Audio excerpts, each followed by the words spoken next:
Now we will discuss about first aid in mines. Mines rules 1955 के rule 40 से लेके 45A तक first aid के प्रोविजंस दिए हैं। ठीक है, तो फर्स्ट एड के लिए सबसे पहला रूल है रूल 40। रूल 40 क्या है? Arrangement for training of persons in first aid etcetera. अब यहां लग गया वर्ड एटसेट्रा। इस एटसेट्रा में कुछ और चीज होगा, मतलब यहां किस चीज के लिए बोला है? Arrangement for training of persons in first add, और उसके बाद लगा है एटसेट्रा, मतलब फर्स्ट एड में व्यक्तियों की ट्रेनिंग के बारे में बताएगा ये, और एटसेट्रा में कुछ और चीज होगा। कभी भी एटसेट्रा लग जाए समझ जाइएगा कि ये जो मेन टॉपिक तो रहेगा ही, इसके अलावा भी कोई चीज रहेगा। इस रूल में 3 गो बात लिखी। पहला बात कि फर्स्ट एड की ट्रेनिंग करवाने की जिम्मेदारी, उसकी व्यवस्था करना ओनर, एजेंट या मैनेजर की जिम्मेदारी है। It shall be the duty of the owner, agent और manager to see that adequate and suitable arrangements for training of person in first aid। ऐसा लिखा होगा आपके बुक में, उसी को हम छोटा सा रूप में एक लाइन में लिख दिया। ठीक है, जो हम बोले ना, ऐसा आपके माइंस रूल्स के बुक में लिखा है। ठीक है, इसका क्या मतलब हुआ? ओनर, एजेंट और manager shall ensure that suitable arrangements for training of persons in first aid, मतलब ओनर, एजेंट या मैनेजर जो है लोगों के, उसके माइंस में जो एम्प्लॉयड पर्संस है, वो लोग के लिए फर्स्ट एड की ट्रेनिंग का बंदोबस्त करेंगे। इतना ही बोलता है। दूसरा क्या बोलता है? ट्रेनिंग का खत्म हो गया। ये दूसरा 2 बात जो है वो ये एटसेट्रा वाले में से है। क्या होता है? माइंस है। माइंस क्या है? हजार्डस जॉब है, चाहे ओपन कास्ट हो, अंडरग्राउंड हो। ठीक है, तो क्या हो सकता है? किसी को मारचोट लग सकता है, इंजरी हो सकता है, चाहे रिपोर्टेबल हो, सीरियस हो। ठीक है, हो सकता है कभी और उससे भी खराब वाला हो जाए, जिसका नाम लेना भी उचित हम नहीं समझते। इसके अलावा हो सकता है मैं बीमार हो जाऊं। अरे हम इंसान ना है जी, इंजरी होगा तभी कुछ होगा, बीमार भी ना हो सकता हो। कोई सीरियस नेचर का हमको बीमारी हो जाए, हम ठीक ठाक थे लेकिन माइंस में गया हो गया, तो क्या होगा? उसको वहीं छोड़ देंगे? नहीं, उसको माइंड से हॉस्पिटल या डिस्पेंसरी तक पहुंचाने के लिए आपको क्या रखना होगा? स्पीडी रिमूवल अरेंजमेंट रखना होगा। क्या रखना होगा? स्पीडी रिमूवल अरेंजमेंट रखना होगा। अब अंडरग्राउंड माइंस है, ओपन कास्ट की बात छोड़िए, ओपन कास्ट में तो फेस तक आपका एम्बुलेंस चाहिए। ओपन कास्ट अंडरग्राउंड है तो आप फेस से लेकर के माइन के सरफेस तक थ्रू स्ट्रक्चर लाइएगा, और यहां पर एम्बुलेंस रहेगा, उस एम्बुलेंस से हॉस्पिटल डिस्पेंसरी भेज देंगे। ठीक है, यही तो लिखा है। ओनर, एजेंट और manager shall provide arrangements for speedy removal of injured person और ill person from mine to hospital और डिस्पेंसरी। ये ओनर, एजेंट या मैनेजर की ड्यूटी है कि यदि कोई इंजर्ड पर्सन है या कोई इल पर्सन है, उसका माइन से लेके हॉस्पिटल या डिस्पेंसरी तक स्पीडी रिमूवल हो जाए, उसका बंदोबस्त करना, अरेंजमेंट करना। ठीक है, लेकिन कैसे करेंगे उसको यहां तीसरा बात क्यों बोला? ये जो यहां पर सुटेबल अरेंजमेंट की बात चल रही है कि ओनर, एजेंट और manager shall provide suitable arrangements for speedy removal of person from mine to dispensary और हॉस्पिटल। तो जो बोले कि कौन सा स्पीडी अरेंजमेंट रहेगा, तो that speedy arrangement shall be by proper ambulance van. काय के थ्रू होगा? The above suitable arrangement shall be by proper ambulance van। ठीक है, काहे के द्वारा करना होगा ये? एम्बुलेंस वैन, मतलब माइंड में एम्बुलेंस रहे, इसकी भी जिम्मेदारी किसकी? ओनर, एजेंट और मैनेजर की। लेकिन है मेरे माइंड में, मैं मैनेजर हूं, मान लिया अभी नहीं है, कभी हुआ करते थे हम भी मैनेजर। एक ही एम्बुलेंस है, और मान लो कोई घटना दुर्घटना हो गया था या कोई बीमार था, उसको भेज दिया रांची। ठीक है, अब तत्काल अब आपको नहीं मिल पाएगा, और कोई घटना दुर्घटना हो गई या कोई आदमी बीमार हो गया और उसको कहां भेजना है? हॉस्पिटल या डिस्पेंसरी भेजना है। तो क्या करना होगा? ऐसी परिस्थिति के लिए आपको एक सुटेबल मोटर व्हीकल प्रोवाइड करना होगा ताकि जो पेशेंट है आपका, इंजर्ड पर्सन है या इल पर्सन है, वो सुपाइन पोजीशन में स्ट्रेचर पर उसको लेके जाया जा सके। यही तीसरा बात बोलता है, ठीक है। तीसरा में क्या बोला कि जो ये ऊपर speedy removal of person from mine to hospital या डिस्पेंसरी बोला, इंजर्ड पर्सन का, सादा सादी का नहीं, तो वो एम्बुलेंस वैन से होगा। लेकिन एम्बुलेंस वैन कहीं कभी कभी क्या है, टाइमली हमने रिक्वायरमेंट भेजी लेकिन है ये नहीं, तो ऐसी परिस्थिति से भी निपटने के लिए एक आपको सुटेबल मोटर व्हीकल प्रोवाइड करना होगा ताकि लेट करके पेशेंट को स्ट्रेचर पर हॉस्पिटल या डिस्पेंसरी तक ले जाया जा सके। देखिए वर्ड लिखा है, in a supine position on a stretcher, ठीक है। यह हुआ arrangement for training of persons in first aid etcetera, ठीक है। नेक्स्ट लेते हैं रेगुलेशन, सॉरी रूल 41, रेगुलेशन बोल दे तो माफ करना। हाँ नेक्स्ट बाबू, रूल 41 फर्स्ट एड क्वालिफिकेशन। इसको 41 को एक लाइन का है, बताएंगे। मान लो आपको ऐसा क्वेश्चन मैं पूछ लूं आपको, who shall render the first aid to injured person, कोई घायल व्यक्ति का फर्स्ट एड कौन करेगा, ये इसका हिंदी मतलब है, घायल व्यक्ति का फर्स्ट एड कौन करेगा। ये तो आपको जानकारी होना चाहिए, माइनिंग इंजीनियर है, कौन कौन करेगा, कौन कौन इसके लिए क्वालिफाइड है as per mines rules 1955 under rule 41। Qualified nurse कौन कौन है बेटा, क्वालिफाइड नर्स, नर्स नहीं, क्वालिफाइड नर्स, जो कि इस काम के लिए नर्सिंग का जिसने कोर्स किया है, ठीक है, क्वालिफाइड नर्स। और कौन और कहता ड्रेसर, ड्रेसर पोस्ट नाम सुने कभी हॉस्पिटल आते, कंपाउंडर कम ड्रेसर, कंपाउंडर, एक मिनट, कंपाउंडर स्पेलिंग देख रहे, कंपाउंडर कम नर्स, ठीक है। इसके अलावा एमपी समझते हैं, मेडिकल प्रैक्टिशनर, ये जिसको हम क्या बोलते हैं, डॉक्टर, ठीक है। ये इतने आदमी को छोड़ के कोई भी आदमी, आपका रूल पढ़िएगा, लिखा रहेगा, no person other than qualified nurse, dresser, compounder cum nurse या कंपाउंडर कम ड्रेसर भी होता है, ठीक है, medical practitioner shall render the first aid, ऐसा लिखा होगा, ठीक है। इसके आगे भी एक और चीज जो बता रहा हूं, इतने आदमी तो फर्स्ट एड करेंगे क्योंकि मेडिकल से संबंधित। इसके अलावा पांचवा कौन है, first aid certificate holder, first aid, FA का मतलब first add, first aid certificate holder, first aid certificate holder भी फर्स्ट एड करेगा, मेडिकल ट्रीटमेंट नहीं करेगा, चीर फाड़ नहीं करेगा, ठीक है ना, कभी बताएंगे इसको, अभी समय कम है। First aid certificate holder, bleeding है ब्लीडिंग बंद कर दे, सांस रुक गया सांस चालू कर दे, ठीक है, ऐसे ही उसको कंडीशन में लेकर के जाए माइंड से सरफेस तक और सरफेस से हॉस्पिटल तक की उसकी स्थिति खराब ना हो, यह फर्स्ट एडर का काम है।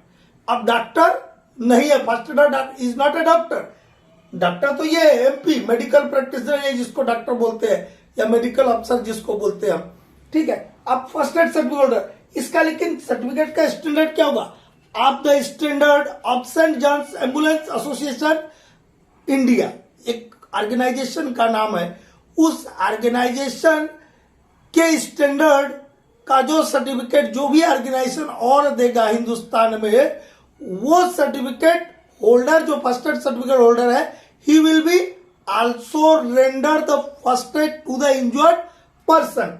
तो इतना ही है फर्स्ट एड क्वालिफिकेशन में। अब नेक्स्ट लेते हैं बाबू, रूल 42 फर्स्ट एड पर्सोनेल, मतलब फर्स्ट एड के लिए कौन कौन व्यक्ति होंगे, ठीक है। फर्स्ट एड क्वालिफिकेशन तो बता दिया, तो माइन में आपको मालूम है कि माइन के सरफेस पे फर्स्ट एड रूम रहता है, और ओपन कास्ट में सरफेस पर और अंडरग्राउंड में फर्स्ट एड स्टेशन होता है, ठीक है। तो आपको जो जो फर्स्ट एड स्टेशन आपने बनाए, चाहे माइन के सरफेस पर या ओपन कास्ट वर्किंग में या अंडरग्राउंड वर्किंग में, वहां पर कोई फर्स्ट एड देने वाला चाहिए ना। उसको क्या बोलते हैं? First aid station in charge.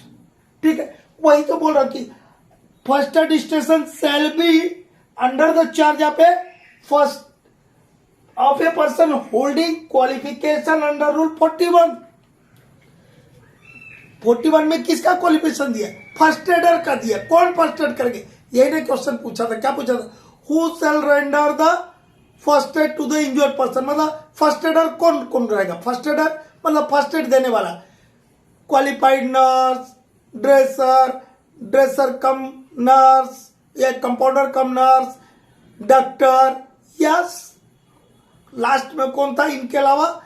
First aid certificate holder. ये जिनके नाम बताए इन्हीं के अधीन क्या रहेगा आपका फर्स्ट एड स्टेशन रहेगा। यही लिखा देखिए, first aid station shall be under the charge of a person holding qualification under rule 41। जो लंबा चौड़ा रहता है उसको एक लाइन में लिखा है। ठीक है, तो फर्स्ट एड स्टेशन तो भैया फर्स्ट एडर जो फर्स्ट एड इंचार्ज है, FAI बोलते हैं हम साथ में, फर्स्ट एड इंचार्ज के अंडर में रहेगा। अब क्या बोलता है कि आपका फर्स्ट एड स्टेशन है तो हर फर्स्ट एड स्टेशन पर जो भी आदमी, मान लो कि मैं हूं, एक मान लिया मैं फर्स्ट एडर हूं, फर्स्ट एड इंचार्ज हूं, मेरे नाम पर कोई एक फर्स्ट एड स्टेशन है तो मेरा नाम और डेजिग्नेशन उस फर्स्ट एड स्टेशन पर लिखा रहेगा। एक बोलता, ठीक है, इतना लिखा, at every first aid station display of name and designation of first aid station in charge FAI। ठीक है, और माइन के ऑफिस में और फर्स्ट एड रूम में भी, फर्स्ट एड रूम में डिस्प्ले करना और माइन के ऑफिस में रखे रहना है list of all first aid incharge. Mine में कितने फर्स्ट एड इंचार्ज है? ठीक है, कौन कौन फर्स्ट एड इंचार्ज होंगे अभी हम देखेंगे 45 में। ठीक है, तो नेक्स्ट देखते हैं बाबू। हर कंपटीशन एग्जाम में 45 और 45A से कोई ना कोई चीज आता है। फर्स्ट एड के ऊपर कोई ना कोई आएगा, सिर्फ इसी में से आएगा ऐसा नहीं बोल रहा हूं। Caring of first aid outfit, ये फर्स्ट एड आउटफिट को ही बोलते हैं फर्स्ट एड किट। ठीक है, बाय ऑफिशियल्स रूल 45। ठीक है, कि ये जो ऑफिशियल्स है यहां हम नाम बताएंगे, उनको फर्स्ट एड किट या फर्स्ट एड आउटफिट लेकर के चलना है। ठीक है, कैरी करना है। क्या बोलता है रूल आपका 45? बोलता है कि अभी हम जिनके नाम बताएंगे ऑफिशियल्स के, उनके पास रूल 41 में जो क्वालिफिकेशन दी है, रूल 41 में क्या दिया था? First aid qualification. और फर्स्ट एड क्वालिफिकेशन में क्या बताया था कि फर्स्ट एड वही आदमी करेगा जो क्वालिफाइड नर्स हो, डॉक्टर हो, ड्रेसर हो, कंपाउंडर कम नर्स हो या फर्स्ट एड सर्टिफिकेट होल्डर हो। यही आदमी बोला था 41 में। ठीक है, तो ये जो अभी हम ऑफिशियल के नाम बताएंगे तो याद हमें रुकिए, वो ऑफिशियल्स को रेगुलेशन रूल 41, रेगुलेशन बोल दिया, सॉरी रेगुलेशन बोलने की ज्यादा आदत है। रूल 41 में जो क्वालिफिकेशन दिया हुआ है वो इनको एक्वायर करके रखना होगा, और जब भी ड्यूटी में रहेंगे तो उनको अपने साथ फर्स्ट एड किट, जिसको फर्स्ट एड आउटफिट बोलते हैं, लेकर के चलना होगा। और उसमें क्या होगा वो भी बताएंगे, कौन कौन आदमी आते हैं। और माइंस रूल्स जो है ये सिर्फ कोल माइंस के लिए, पूरे माइनिंग के लिए, तो इसमें सारे अधिकारियों के नाम रहेंगे। लेकिन आप कोल माइंस के लिए बैठ रहे तो आप अपना छाप लीजिएगा यदि एग्जाम में आए तो। लेकिन जरूरी नहीं, कुछ आपको पूछ सकता है क्योंकि आप माइनिंग के स्टूडेंट है। ठीक है, कोल को आपने चूज किया, कोई ने मेटल को चूज किया है, बट आप माइनिंग के स्टूडेंट। किन किन ऑफिशियल्स को फर्स्ट एड क्वालिफिकेशन रखना है, यदि ऐसा पूछ ले कि किन किन ऑफिशियल्स को फर्स्ट एड क्वालिफिकेशन रखना है, एक पूछ लिया, एक क्वेश्चन। दूसरा इस टाइप का पूछ सकता है कि किन ऑफिशियल्स को फर्स्ट एड आउटफिट कैरी करना, मतलब फर्स्ट एड किट ले जाना है। ठीक है, एक क्वेश्चन ये रहेगा कि फर्स्ट एड आउटफिट मतलब फर्स्ट एड किट में क्या क्या होता है? कुछ नहीं होता है, पट्टी रहता है बाबू। दो टाइप का पट्टी रहता है, बड़ा का पट्टी और छोटका पट्टी। देखो ऐसे लिखा, one large sterilise dressing, one small sterilise dressing, और वो टिंचर या आयोडीन का एक सीसी रहता है, एम्पुल, ऐसा लिखा हुआ देखो, एन एम्पुल ऑफ टिंचर और iodine or other suitable antiseptic. या एंटीसेप्टिक का कोई और दवा, ठीक है, 3 गो चीज रहता, 3 से ज्यादा रहता। कितना नाम बताए?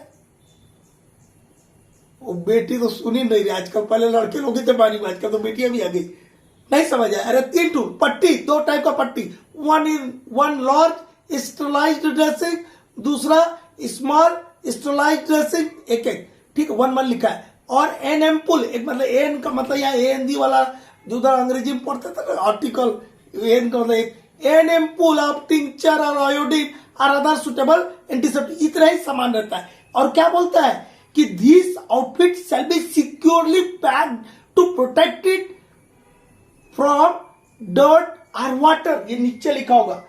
First aid kit shall be securely packed to protect it against dirt और वाटर। ये जो फर्स्ट एड आउटफिट होगा, फर्स्ट एड किट होगा, इसको बहुत बढ़िया से पैक करके रखना है ताकि पानी से, धूल से बचाया जा सके, ठीक है।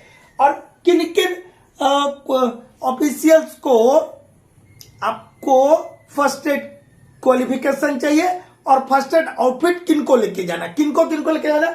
ओवरमैन साहब को लेके आना। ओ मैन लिख दो, ओवरमैन। तो ये तो कोल वाला हो गया। मेटल में इसी के स्टेटस वाले को बोलते हैं फोरमैन, ठीक है। फिर कोल की बात आई तो माइनिंग सरदार, माइनिंग सरदार की इक्वल वाला क्या होता है? मेट। साट फायरर, एस फायरर लिख दो, साट फायरर, साट फायरर। इसी के इक्वलेंट वाले को मेटल में क्या बोलते हैं? ब्लास्टर, ठीक है। और इसके बाद mechanic and electrician, mechanic and electrician, ठीक है। इतने हमारे ऑफिशियल्स को क्या लेके चलना है? फर्स्ट एड आउटफिट लेके चलना है। ओवरमैन, फोरमैन, माइनिंग सरदार, मेट, साट firer, blaster, mechanic and electrician. अब आपको ऑब्जेक्टिव दे देगा कि shall not possess first aid qualification. अरे इनमें से कुछ नाम रहेगा, जो नहीं रहेगा ओकरा नाम दे देगा। हाँ, अभी हम व्हाट्सएप में क्वेश्चन पूछे, एकदम बेवजह का ऑप्शन डाल दिया था और ओकरा भी लोग लिख रहा था क्योंकि बहुत बढ़िया से लिख दिया हमने, तो सोचा कि यही वाला होगा। मतलब बिना देखे वाले का जो बात है उसका बता रहा हूं, जो पढ़ा देखा है वो तो करेगा, ठीक है। तो इतने ऑफिशियल्स के पास क्या चीज, 2 चीज बताया, ख्याल रखिएगा, ऑब्जेक्टिव फेल मत होइएगा। या हमें पूछेंगे तो बोलेंगे सर वहां का लिखा था कि ये जितने भी ऑफिसर्स बताए इनके पास फर्स्ट एड क्वालिफिकेशन होनी चाहिए, जो रूल 41 में बताया, मतलब फर्स्ट एड सर्टिफिकेट होना चाहिए इनके पास, कहने का ये मतलब हुआ।